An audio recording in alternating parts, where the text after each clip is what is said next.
Today we're going to be taking a look at the state assembly results in 2024. And I think it's important that we do this because we spend so much time looking at the presidential results, Senate results, and even some House races results that we forget that there's so many local races across the country that have major impacts in how politics in that state are run. And so for that reason, we're going to be taking a look at the top 10 shocking state assembly results for 2024. The first state that we have is the state of Michigan. Now, the Michigan State Assembly used to be under Democrat control. In 2022, Joe Tate and the Democrats had a two-seat majority. But after the 2024 election, Republicans took back the majority, and they flipped 4 seats, giving them the majority. And with Republicans winning a majority in the state assembly, it would stop Democrats from putting their agenda to Gretchen Whitmer. Because before this, Democrats had a trifecta, but with the Republicans taking back the state assembly, it would break that state trifecta. And a big reason why they won back the state assembly is because Trump did very well. Just look at Wayne County. Republicans flipped 2 seats in Wayne County. And if you look at how Trump did in Wayne County, Trump did 9.2 points better than he did in 2020. And so I definitely believe that had a big impact on Republicans taking back the state house in Michigan. Another result that was pretty surprising was the Minnesota State Assembly results. So this was really crazy that Republicans and Democrats actually had the same amount of seats after the 2024 election.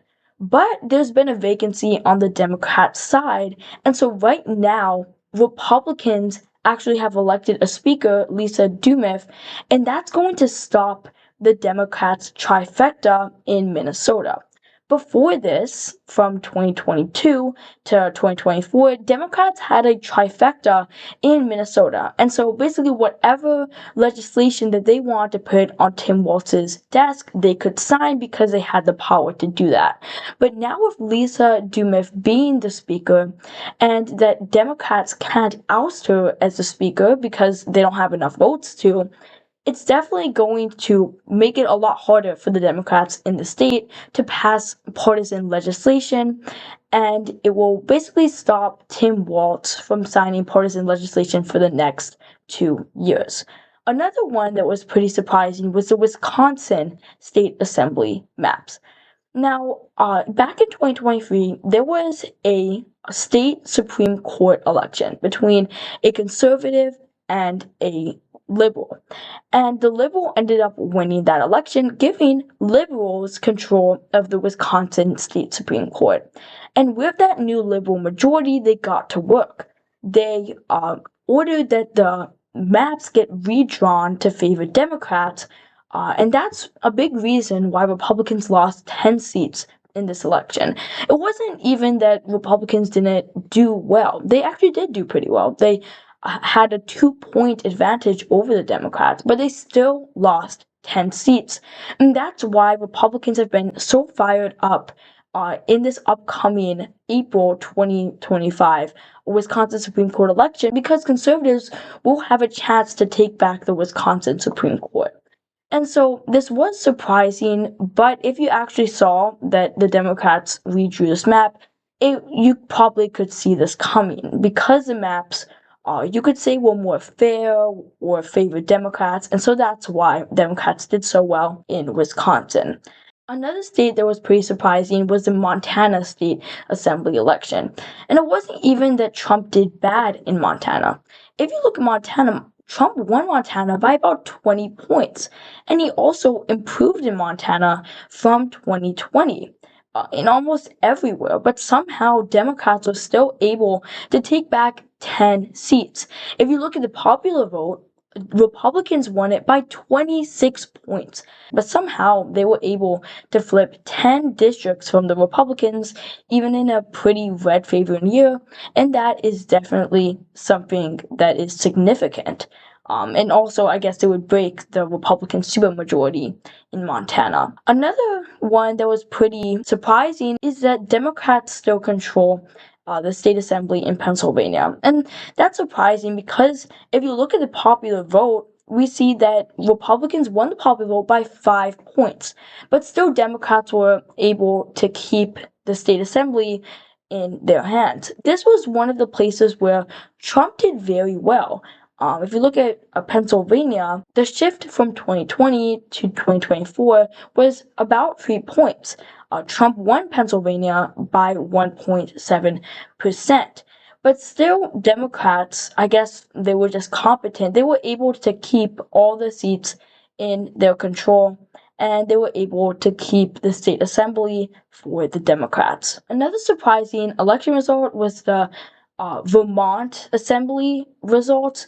Republicans picked up 19 seats in Vermont, and a big reason why they did so well is because Phil Scott, the Republican governor, did go out and campaign for a lot of the Republicans, and this broke a Democrat supermajority in the state, meaning that if they want to sign legislation, Phil Scott is going to have to agree to it, otherwise it won't be signed into law. So this was definitely a surprising one. I was very surprised I saw this. And then another one that we have is New Hampshire. Republicans did have a majority going into 2024, but a very slim majority, about a 2-seat majority. But they picked up 21 seats in New Hampshire. And I do have to think a big part of that is because Trump did do well in New Hampshire.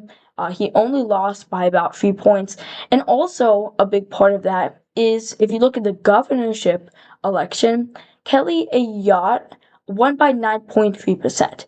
And so I'm guessing that a lot of these voters voted for the Republicans down ballot, and that's probably how Republicans did so well in the New Hampshire election.